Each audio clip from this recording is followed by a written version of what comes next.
ಇದೇ S M Krishna ಅವರು ಈ ಹಿಂದೆ ಈ ರಾಜ್ಯದ ಮುಖ್ಯಮಂತ್ರಿ ಆಗಿದ್ದಂಥ ಸಂದರ್ಭದಲ್ಲಿ ಸರ್ಜಾಪುರ ರೋಡಲ್ಲಿ ಇನ್ಫೋಸಿಸ್ ಸಹಿತವಾಗಿ ಎಲ್ಲರಿಗೂ ಪುಕ್ಕಟ ಭೂಮಿ ಕೊಟ್ಟರೇ ಇಲ್ವಾ? ಮೈಸೂರಿನಲ್ಲಿ ಕೊಟ್ಟರೇ ಇಲ್ವಾ? ಅವತ್ತು ಟ್ಯಾಕ್ಸ್ ಹಾಲಿಡೇ ಕೊಟ್ಟರೇ ಇಲ್ವಾ? ಆ ಕಾರಣಕ್ಕೋಸ್ಕರ ಇವತ್ತು ಬೆಂಗಳೂರು ಕಾಮಧೇನು ಆಗಿದೆ ಕರ್ನಾಟಕದ ಪಾಲಿಗೆ. ಎಸ್ ಎಂ ಕೃಷ್ಣ ಅವರ ವಿಷನಿಂದ ಆಗಿದ್ದು. ಬಾಳಿಗ ಅವರು ಅವತ್ತು ಎಲೆಕ್ಟ್ರಾನಿಕ್ ಸಿಟಿ ಮಾಡಿದರು.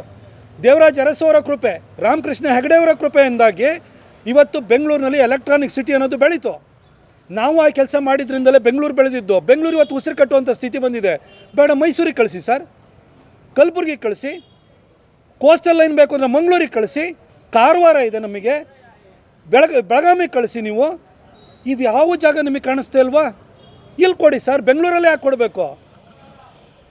ಇದಕ್ಕೆ ಉತ್ತರ ಇಲ್ಲ ನಿಮ್ಮ ಹತ್ರ. ಅಲ್ಲೇ ಫ್ರೀ ಕೊಟ್ಬಿಟ್ರಂತೆ, ಅಲ್ಲಿಗೆ ಹೋದ್ರಂತೆ. ಫ್ರೀ ಕೊಡಿ, ಬೇರೆ ನಮ್ಮಲ್ಲಿ Tier 2 Tier 3 ಸಿಟೀಸಲ್ಲಿ ಕೊಡಿ ಸರ್. ಇವತ್ತು ಕಲಬುರ್ಗಿ ಅತ್ಯಂತ ಹಿಂದುಳಿದ ಜಿಲ್ಲೆ ಆಗಿದೆಯಲ್ಲ, 45 ವರ್ಷ ನೀವು ಅಪ್ಪ ಮಗ ದರ್ಬಾರ್ ಮಾಡಿದ್ದೀರಲ್ಲ, ಇವತ್ತು ಹಿಂದುಳಿದ ಪ್ರದೇಶ ಯಾಕಾಗಿದೆ ಸರ್? ಅತ್ಯಂತ ಹಿಂದುಳಿದ ಜಿಲ್ಲೆಯಲ್ಲಿ ಕಲಬುರ್ಗಿ ಯಾಕೆ ಒಂದಾಗಿದೆ? ಶೈಕ್ಷಣಿಕವಾಗಿ ಯಾಕೆ ಹಿಂದುಳಿದಿದ್ದಾರೆ ಸರ್? ಕಷ್ಟದಿಂದ ಬಂದಿರೋರಿಗೆ ಓದುವಂತಹ ಉಮೇದು ಇರುತ್ತೆ ಸರ್. ನಿಮ್ಮ ತಂದೆನ ನೋಡಿ, ರಜಾಕರ್ಸು ಇಡೀ ಕುಟುಂಬವನ್ನು ಸುಟ್ಟಾಕಿದ್ರು ಕೂಡ ನಿಮ್ಮ ತಂದೆ ಲೋನ್ ಸರ್ವೈವರು ಓದಿ ಅವರು ವಿದ್ಯಾವಂತರಾದರು. ಇಲ್ಲ ಸಿದ್ದರಾಮಯ್ಯನವರು ಕುಂಟಿನಲ್ಲಿ ಹುಟ್ಟಿ ಕುರಿ ಕಾಯುವಂಥ ಸಮುದಾಯದಲ್ಲಿ ಹುಟ್ಟಿದವರು, ಅವರೂ ಕೂಡ ವಕೀಲರಾದರು, ಅಡ್ವೊಕೇಟ್ ಆಗಿ ಬೆಳೆದ್ರು. ನೀವು ಎಲ್ಲ ಸುಭಿಕ್ಷೆಯನ್ನು ಇಟ್ಕೊಂಡು ಬಂದು PUC ಫೇಲ್ ಆದ್ರಿ.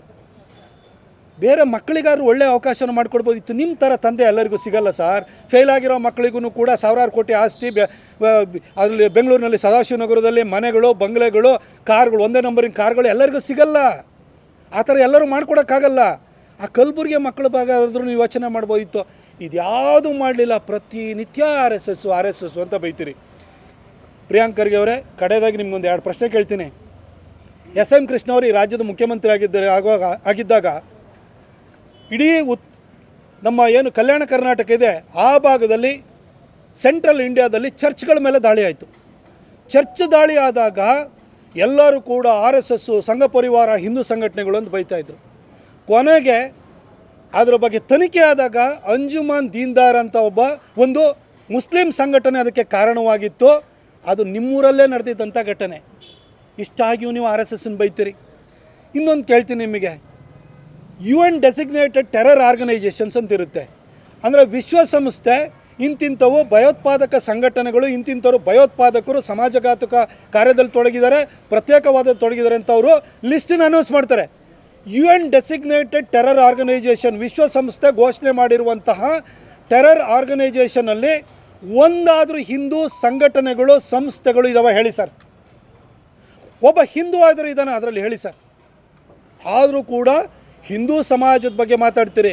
ಅವ್ರು UN ಡೆಸಿಗ್ನೇಟೆಡ್ ಟೆರರ್ ಆರ್ಗನೈಜೇಷನಲ್ಲಿ ಅಲ್ ಖೈದಾ ಇದೆ, ISIS ಇದೆ, ಅಬು ಸಯಾಫ್ ಇದೆ, ತೆಹ್ರೀಕೆ ಪಾಕಿಸ್ತಾನ್ ಇದೆ, ಅನ್ಸರ್ ದೀನಾ ಇದೆ, ಹಿಜ್ಬುಲ್ ಮುಜಾಹಿದ್ದೀನ್ ಇದೆ. ಈ ಥರ ಸಂಘಟನೆಗಳು ಎಲ್ಲ ಇಸ್ಲಾಮಿಕ್ ಸಂಘಟನೆಗಳಿದೆ. ಆದರೂ ಕೂಡ ಸಮಾಜ ಒಡೆಯುವಂಥವ್ರು ಯಾರೋ ಸಂಘ ಪರಿವಾರದವರು ಅಂತ ಮಾತಾಡ್ತಿರ್ತೀರಿ ಸರ್. ಸಮಾಜಕ್ಕೆ ಅರಿವಿದೆ, ವಿವೇಚನೆ ಇದೆ. ದಯವಿಟ್ಟು ಈ ಥರ ದಾರಿ ತಪ್ಪಿಸುವಂಥ ಮಾತನ್ನು ಬಿಟ್ಟುಬಿಟ್ಟು ಇನ್ನು ಮುಂದಾದ್ರೂ ಕೂಡ ನಿಮಗೆ ಕೊಟ್ಟಿರುವಂಥ ಗುರುತರ ಇಲಾಖೆ, ಗ್ರಾಮೀಣಾಭಿವೃದ್ಧಿ ಮತ್ತು ಪಂಚಾಯತ್ ರಾಜ್ ಇಲಾಖೆ, ಅದರಲ್ಲಿ ವಾಟರ್ ಸಪ್ಲೈ ಡಿಪಾರ್ಟ್ಮೆಂಟನ್ನು ಕೂಡ ಅದರಲ್ಲೇ ಬರುತ್ತೆ. ಜಲ್ ಜೀವನ್ ಮಿಷನ್ ಊರೂರಿಗೆ ಕುಡಿಯೋ ನೀರನ್ನು ಕೊಡೋವಂಥದ್ದಿದೆ, ಹಳ್ಳಿಗಳ ಉದ್ಧಾರ ಇದೆ. ಹಾಗೂ ಯುವ ನಿಧಿ ಅಂತೂ ಕೊಡಲಿಲ್ಲ. ಅಟ್ಲೀಸ್ಟ್ ಯುವಕರಿಗೆ ಉದ್ಯೋಗ ಸೃಷ್ಟಿ ಮಾಡಬೇಕು, ಅದ್ರ ಬಗ್ಗೆ ಫೋಕಸ್ ಮಾಡಿ. ಬ್ಲ್ಯಾಕ್ ಬಕ್ ಕಂಪನಿಯವರು ರಸ್ತೆ ಸರಿ ಇಲ್ಲ ಅಂತೇಳಿ ಹೇಳಿ ನಾವು ಬೇರೆ ಕಡೆ ಹೋಗಬೇಕು ಅಂತ ಯೋಚನೆ ಮಾಡಿದರೆ DK ಶಿವಕುಮಾರ್ ಧಮಕಿ ಹಾಕಿದರೆ ಒಂದು ಮಾತಾಡಲಿಲ್ಲ ನೀವು. ಇವತ್ತು ಬೆಂಗಳೂರಿನಲ್ಲಿ ಕಂಪನಿಗಳು ಉಳಿಸ್ಕೊಳ್ಳಿಲ್ಲ ಅಂದರೆ ಬೆಂಗಳೂರು ಏನಾಗ್ಬೋದು? ಬೆಂಗಳೂರಿಂದ ಬರ್ತಾ ಇರೋ ಆದಾಯವನ್ನು ಇವತ್ತು ಕರ್ನಾಟಕದಲ್ಲಿ ಎಲ್ಲ ಅಭಿವೃದ್ಧಿ ಕಾರ್ಯಗಳಿಗೆ ವಿನಿಯೋಗ ಮಾಡ್ತಾಯಿದ್ವಿ. ಆ ಬೆಂಗಳೂರಿಂದ ಕಂಪನಿಗಳು ಇವತ್ತು ಕಾಲು ಕೀಳುವಂಥ ಸ್ಥಿತಿ ಬಂದೋಗಿದೆ. ನೀವು IT BT ಮಿನಿಸ್ಟರ್ ಆಗಿ ಒಂದು ದಿನವೂ ಮಾತಾಡಲಿಲ್ಲ.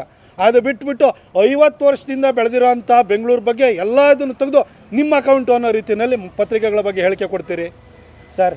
ನೀವೆಂತೂ ವಿದ್ಯೆ ಕಲಿಲ್ಲ. ವಿದ್ಯೆ ಕಲ್ತಿರುವಂತಹ ಬಡವರಿಗೆ ಉದ್ಯೋಗ ಸೃಷ್ಟಿ ಮಾಡುವಂಥ ಕೆಲಸದ ಮೇಲೆ ಇನ್ನು ಮುಂದೆ ಫೋಕಸ್ ಮಾಡಿ ಅಂತ ಹೇಳಿ ನಿಮ್ಮನ್ನು ವಿನಮ್ರವಾಗಿ ಕೇಳ್ಕೊಳ್ತೀನಿ ಸರ್.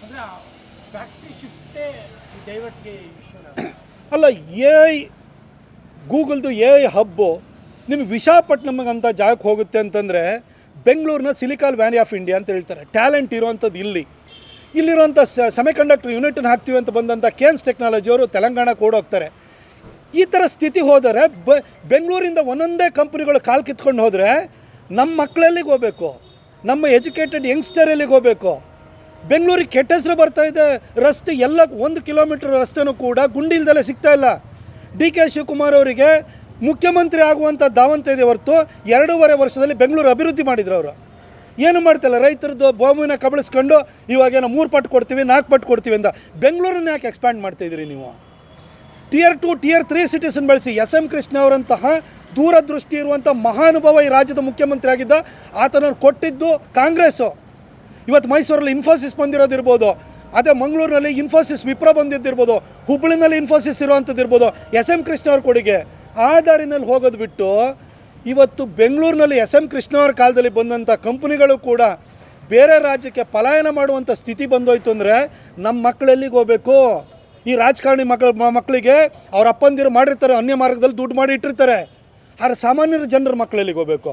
ಇದು ನಮ್ಮ ಕನ್ಸರ್ನು. ಅದಕ್ಕೋಸ್ಕರವಾಗಿ ನಾವು ಕೇಳ್ಕೊಳ್ತಾ ಇರೋವಂಥದ್ದು. ಇನ್ನಾದ್ರೂ ಕೂಡ ದಿನ ಈ ಕರ್ಕಶ ಧ್ವನಿಯಲ್ಲಿ ಪತ್ರಿಕಾ ಹೇಳಿಕೆಯನ್ನು ಕೊಡೋದು ಬಿಟ್ಟು ಅಭಿವೃದ್ಧಿ ಕಾರ್ಯದ ಬಗ್ಗೆ ಮಾತಾಡಿ. ಗೂಗಲ್ ಹಬ್ ಏನಿದೆಯಲ್ಲ, ಅದು ಯಾಕೆ ಅಲ್ಲಿಗೆ ಹೋಯಿತು?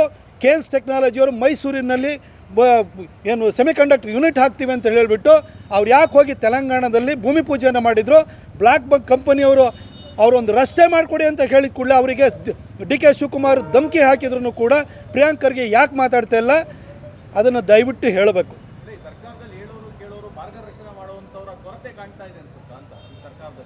ಈಗ ಏನಾಗಿದೆ ಅಂತಂದರೆ, ಸಿದ್ದರಾಮಯ್ಯನವರಿಗೆ ಈ ನವಂಬರ್ ಕ್ರಾಂತಿಯ ಟೆನ್ಷನ್ ಸ್ಟಾರ್ಟ್ ಆಗಿಬಿಟ್ಟಿದೆ. ಡಿ ಕೆ ಅವರಿಗೆ ನನಗೆ ಚೇರ್ ಸಿಗುತ್ತೋ ಇಲ್ವೋ, ಸಿದ್ದರಾಮಯ್ಯ ಬಿಟ್ಕೊಡ್ತಾರೋ ಇಲ್ವೋ ಅಂತ ಫ್ರಸ್ಟ್ರೇಷನಲ್ಲಿದ್ದಾರೆ. ಪ್ರಿಯಾಂಕ್ ಖರ್ಗೆ ಇರ್ಬೋದು, ಯಾವುದೇ ಸಚಿವರು ಇರ್ಬೋದು, ಲಂಗು ಲಗಾಮಿಲ್ಲ. ಇವರಿಬ್ಬರು ಚೇರಿಗೋಸ್ಕರ ಹೊಡೆದಾಡ್ತಾ ರಾಜ್ಯದ ಅಭಿವೃದ್ಧಿ ಬಗ್ಗೆ ಯೋಚನೆ ಮಾಡೋರೇ ಇಲ್ದಂಗೆ ಆಗಿದೆ. ಮೈಸೂರಿನಲ್ಲಿ ಒಂದು KDP ಸಭೆಯಲ್ಲಿ, ಇಡೀ ರಾಜ್ಯದಲ್ಲಿ KDP ಸಭೆಗಳು ಎಷ್ಟಾಗಿದ್ದಾವೆ ನೋಡಿ. ಮುಖ್ಯಮಂತ್ರಿಗಳ ಭಯನೇ ಇಲ್ಲ. ಮುಖ್ಯಮಂತ್ರಿಗಳು ಪ್ರಾರಂಭದಲ್ಲಿ ಮೂಡಾದಲ್ಲಿ 14 ಸೈಟ್ ತೊಗೊಳ್ಳೋ ಮುಖಾಂತರವಾಗಿ, ಅವರ ಹಗರಣ ಹೊರಗಡೆ ಬರುವ ಮುಖಾಂತರವಾಗಿ ಮುಖ್ಯಮಂತ್ರಿನ 14 ಸೈಟ್ ಹೊಡೆದಿದ್ದಾನೆ, ನಮ್ಮದೇನು ಲೆಕ್ಕ ಅಂತ ಎಲ್ಲರಿಗೂ ಧೈರ್ಯ ಬಂದುಬಿಟ್ಟು, ಹಿಂದೆ ರಾಜೀವ್ ಗಾಂಧಿ ಅವ್ರ ಕಾಲದಲ್ಲಿ ಇತ್ತಲ್ಲ ಪರಿಸ್ಥಿತಿ, ಅದು ಕರ್ನಾಟಕದಲ್ಲಿ ಸೃಷ್ಟಿಯಾಯಿತು.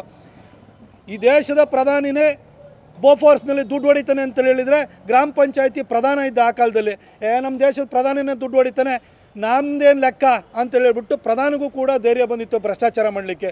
ಹಾಗೆ ಮುಖ್ಯಮಂತ್ರಿಗಳ ಸೈಟ್ ಹೊಡೆದಿದ್ದಾರೆ ಅಂತ ಅಂದಮೇಲೆ ಇನ್ನು ಶಾಸಕರು ಕೇಳ್ತಾರಾ, ಅಧಿಕಾರಿಗಳು ಕೇಳ್ತಾರಾ ಅಂಥ ಪರಿಸ್ಥಿತಿ ಬಂದಿದೆ. ಹಾಗಾಗಿ ಪ್ರಿಯಾಂಕಾ ಖರ್ಗೆ ಅಂತವರು ಅಕೌಂಟಬಿಲಿಟಿ ಇಲ್ದಲೆ, ಎಗ್ಗಿಲ್ದಲೆ ಮಾತಾಡಿಕೊಂಡು ತಿರುಗ್ತಾ ಇದ್ದಾರೆ ಅಷ್ಟೇ.